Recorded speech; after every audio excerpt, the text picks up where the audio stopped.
Good morning or afternoon, and welcome to the DFS Army YouTube channel. I'm Razzle, and you can find me on X at Razzle11Grinds.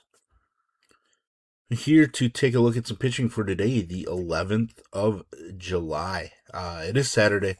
We do have a 6-game early or afternoon slate and a 6-game main slate this evening.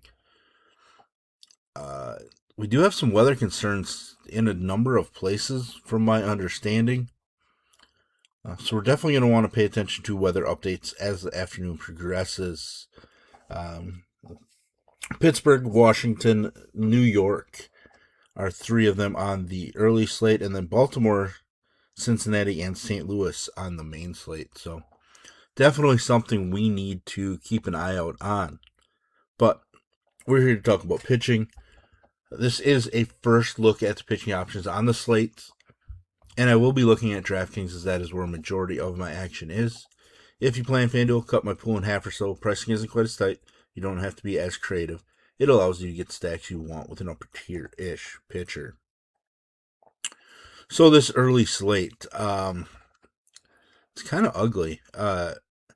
Schlittler makes the most sense to me. Washington leads baseball in runs scored. I did do a little research and realized that they do a lot of their damage against some weaker starting pitching and bullpens. Schlittler's been absolutely phenomenal.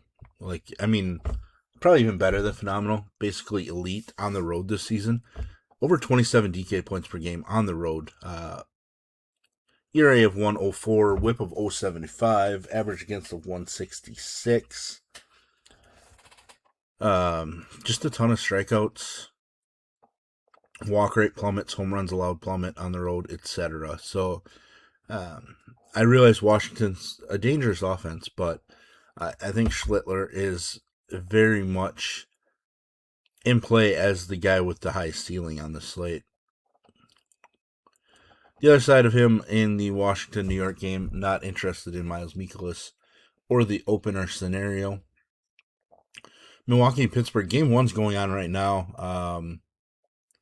Pittsburgh, I think, just hit a home run to go up 3-2 or something. Esmeralda Valdez just keeps producing. Probably a bat you want to take a look at on this slate against the left-handed pitcher in Shane Drohan. Drohan's going to be in play for me just because we need some options. Pittsburgh's third in total strikeouts, and left-handed pitching is their tougher split for them. But they are also third in baseball in runs scored. So similar to the Washington Nationals scenario, but Pittsburgh strike out more. Drohan, not as consistent anywhere near what Schlittler is. But, these 15 to 18, unfortunately, might get it done as SB2 on this slate. There's a route to not getting it done with that number 2. There's just some other spots that I think are more interesting. So I'm going to sprinkle in Drohan. I'm not going to sprinkle in Bubba Chandler. I keep waiting for things to come together for him. Just 2 starts over 19 fantasy points on the season. It's less than ideal. Plenty of talent, but he just can't seem to figure it out. Walks up, strikeouts are all over the place. Just not interested in this spot. Colorado, San Francisco in my favorite ballpark for pitching. The problem is we get Kyle Freeland, who's been absolutely atrocious on the road. Just ERA approaching 9, average against 341, whip of 164, 10 home runs allowed in 39 innings on the road. He has just one road start of more than 7.5 fantasy points on the season, and that was 16 back on April 1st. He's just bad on the road. It's just not ideal at all. On the other side, Tyler Mahle. I am going to utilize him. He's averaging nearly 15 DK points per game at home. His home road splits are extreme, so he's in the best spot for himself. Obviously, Colorado's against right-handed pitching, they've been pretty good. Their hitting isn't the reason. As we see, they are 6th in all of baseball in runs scored. They are 4th in all of baseball in OPS. So the offense hasn't been the issue, but I think Tyler Mahle's fine as a sprinkle on this slate. If the slate had better pitching overall, I think I would actually be fine with passing on Tyler Mahle. But given what we have, I do think Mahle is in play. Seattle Tampa Bay, an interesting pitching matchup. Griffin Jax coming off a 10 strikeout performance. I wouldn't expect him to approach 10 again. But still also only 81 pitches in that start. Just 2 starts now above 72 pitches. Just 1 start where he's gone beyond 5 innings. Those are kind of some issues. Pitching at home, he's been better than on the road. Pretty elite numbers at home. His ERA is kind of high for his underlying numbers, so there's probably some positive regression coming in that category. He's definitely got to be somebody you really like on a 6-game slate. Ceiling's kind of capped a little bit because of the pitch count issues, etc., but I think it's a pretty good spot for Griffin Jax. Logan Gilbert on the other side has been pitching phenomenally. So it's kind of who's going to win out in this scenario. Logan Gilbert against a Tampa Bay team that's not striking out basically at all. As we see here, the fewest strikeouts in baseball pretty easily right now. So I got to play Logan Gilbert. He's throwing the ball so well, and his road numbers have been absolutely spectacular as well. Just 1 home run allowed in 41 2/3 road innings. There's probably some regression coming in that number, but still, it's been so good on the road. Cleveland, Miami, another pretty interesting, I wouldn't say solid, but interesting pitching matchup. Tanner Bybee just continues to frustrate. He has these dominant performances, and then he looks like complete crap. He's better on the road from a fantasy points perspective. From a home runs allowed perspective, pretty important because he allowed 20 of them on the season. Miami's performing pretty well right now. I think Bybee is a fade or just a sprinkle in, depending on your preference. Right now, I think I am sprinkling him in just because I do have this worry that he has upside, and that upside is SP1 material on this slate. Speaking of SP1 material on the slate, we get Yuri Perez coming off of his perfect 7-inning performance before being pulled at 92 pitches. I get it was just his 3rd start back from a month-long IL stint, but man, I think you could have let him go at least 1 more inning. With that said, 4 of his last 5 starts have been basically 25 fantasy points or greater. 1 run or fewer allowed in each of the 5. I think it's a pretty good spot. We've been picking on Cleveland a lot recently. His numbers at home are awesome. He just gets into trouble at times with home runs and walks. That's a big worry. Walk rate plummets at home, so we get him in a good spot, or at least a spot for him, so I'll gladly go there. Boston and the Mets. I think it's going to be kind of a glorified bullpen game for Boston. Rivera had been working in the bullpen in the minors as well. Freddie Peralta, I don't know what to do with Freddie. I basically haven't been playing him.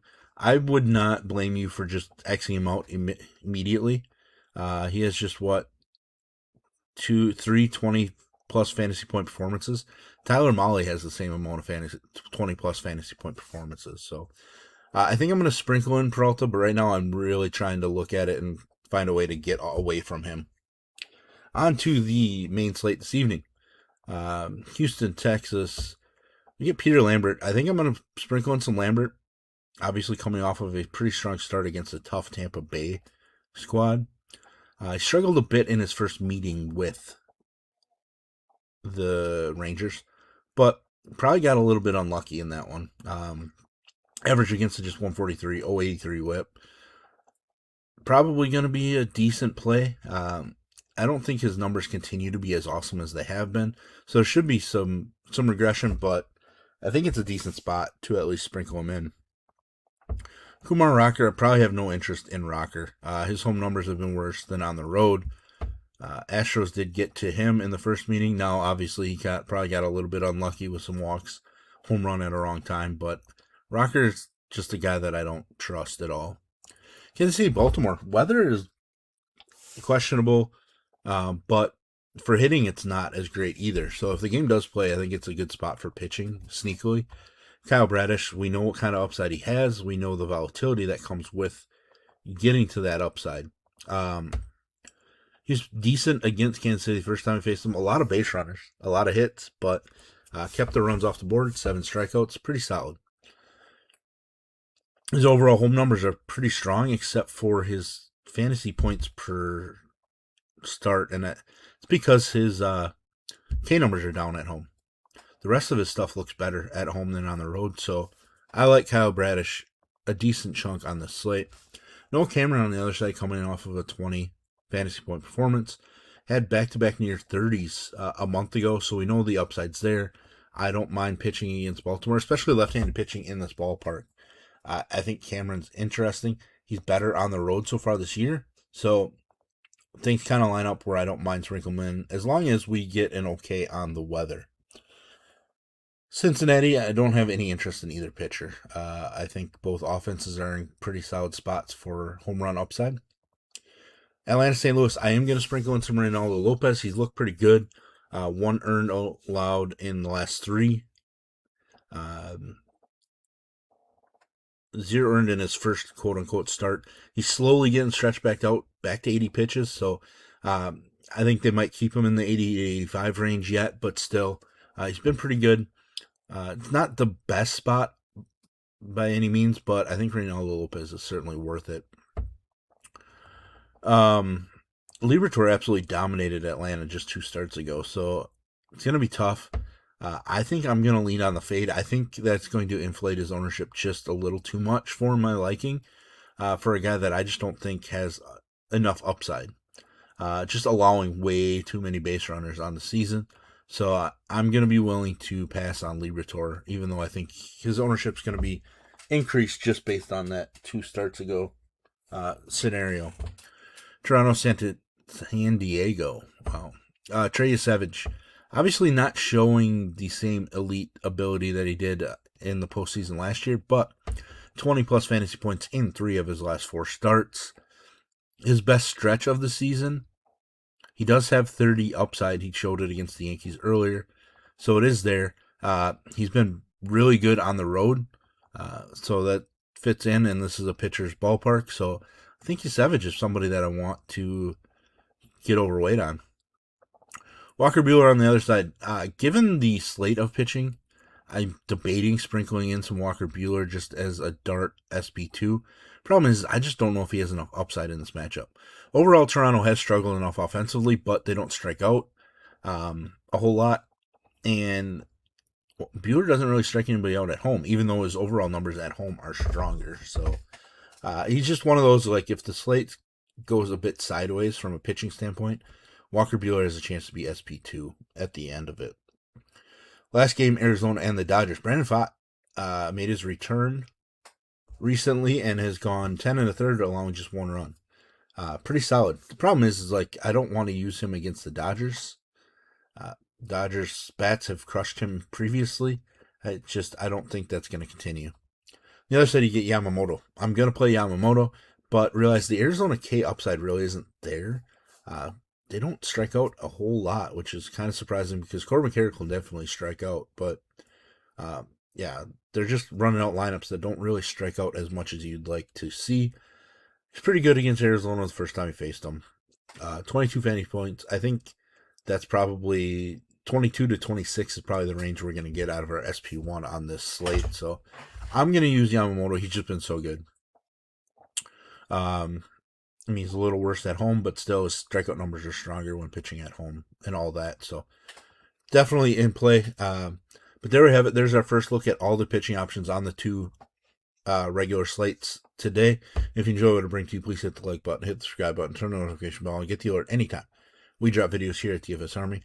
If you want to join us, get access to our coaches, tools, sheets, Discord, etc., there is a link in the description below. You can use promo code RAZ, that's R-A-Z, for 10% off any MLB package, or Best Ball 2026 gets you 20% off any NFL or VIP Core 4 membership. The Core 4 does include MLB action. Best of luck, everybody.